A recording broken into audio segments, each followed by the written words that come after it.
Thank you, President Cowen, Mrs. President Cowen, distinguished guest, undistinguished guest, you know who you are, honored faculty and creepy Spanish teacher. So, and thank you to all the graduating class of 2009. I realize most of you are hungover and have splitting headaches and haven't slept since Fat Tuesday, but you can't graduate till I finish, so listen up.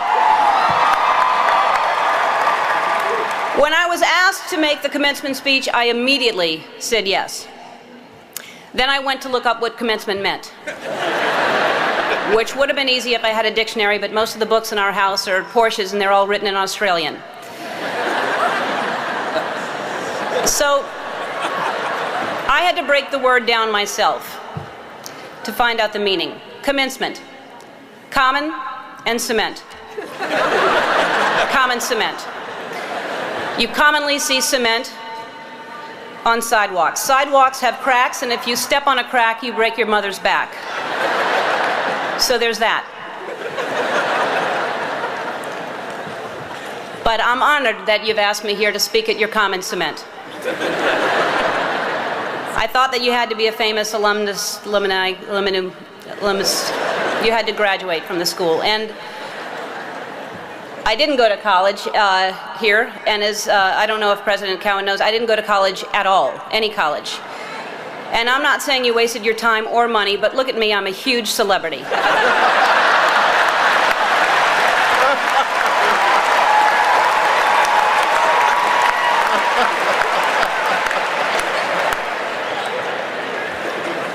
Although I did graduate from the School of Hard Knocks, our mascot was the Knockers.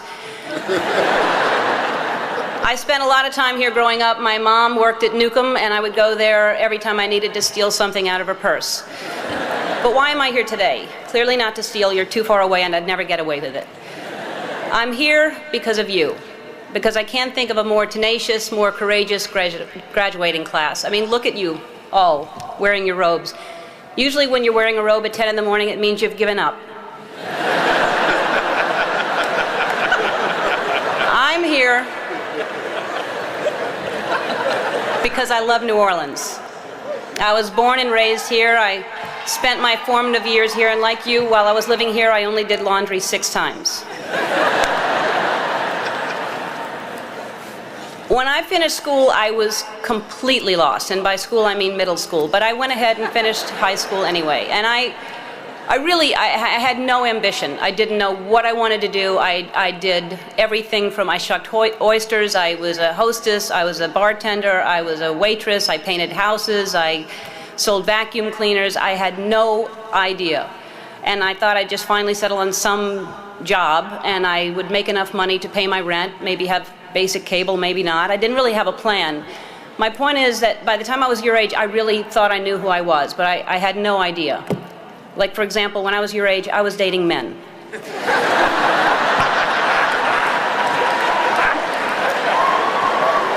So what I'm saying is, when you're older, most of you will be gay. Is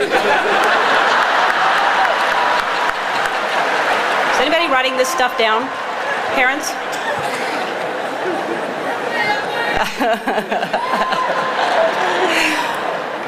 Anyway, I had no idea what I wanted to do with my life, and the way I ended up on this path was from a very tragic event. I was maybe 19, and my girlfriend at the time was killed in a car accident. And I passed the accident, and I didn't know it was her, and I kept going. And I found out shortly after that it was her. And I was living in a basement apartment. I had no money. I had no heat, no air. I had a mattress on the floor, and the apartment was infested with fleas. And I was soul searching. I was like, why is she suddenly gone and there are fleas here? I don't understand. There must be a purpose, and wouldn't it be so convenient if we could just pick up the phone and call God and ask these questions? And I started writing, and what poured out of me was an imaginary conversation with God, which was one-sided. And I finished writing it, and I looked at it and I said to myself, and I hadn't even been doing stand-up ever. There was no club in town. I said, I'm going to do this on The Tonight Show with Johnny Carson. At the time, he was the king. And I'm going to be the first woman in the history of the show to be called over to sit down And several years later, I was the first woman in the history of the show, and only woman in the history of the show, to sit down because of that phone conversation with God that I wrote. And I started this path of stand-up, and it was successful and it was great, but it was hard because I was trying to please everybody, and I had this secret that I was keeping, that I was gay, and I thought if people found out, they wouldn't like me, they wouldn't laugh at me. Then my career turned into, I got my own sitcom, and that was very successful, another level of success, and I thought, what if they find out I'm gay, then they'll never watch. And this was a long time ago. This was when we just had white presidents. But anyway, this was back many years ago. And I finally decided that I was living with so much shame and so much fear that I just couldn't live that way anymore. And I decided to come out and make it creative, and my character would come out at the same time. And it wasn't to make a political statement, it wasn't to do anything other than to free myself up from this heaviness that I was carrying around, and I just wanted to be honest. And I thought, what's the worst that can happen? I can lose my career. I did. I lost my career. The show was canceled after 6 years without even telling me. I read it in the paper. The phone didn't ring for 3 years. I had no offers. Nobody wanted to touch me at all. And yet I was getting letters from kids that almost committed suicide but didn't because of what I did. And I realized that I had a purpose, and it wasn't just about me, and it wasn't about celebrity, but I felt like I was being punished, and it was a bad time. I was angry, I was sad, and then I was offered a talk show. And the people that offered me the talk show tried to sell it, and most stations didn't want to pick it up. Most people didn't want to buy it because they thought nobody would watch me. And really, when I look back on it, I wouldn't change a thing. I mean, it was so important for me to lose everything because I found out what the most important thing is to be true to yourself. And ultimately, that's what's gotten me to this place. I don't live in fear. I'm free. I have no secrets. And I know I'll always be okay because no matter what, I know who I am. So, in conclusion, when I was younger, I thought success was something different. I thought, when I grow up, I want to be famous. I want to be a star. I want to be in movies. When I grow up, I want to see the world, drive nice cars. I want to have groupies, to quote the Pussycat Dolls. How many people thought it was boobies, by the way? It's not, it's groupies. But my idea of success is different today, and as you grow, you'll realize definition of success changes. For many of you, today, success is being able to hold down 20 shots of tequila.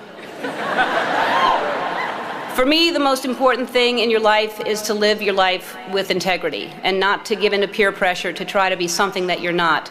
To live your life as an honest and compassionate person, to contribute in some way.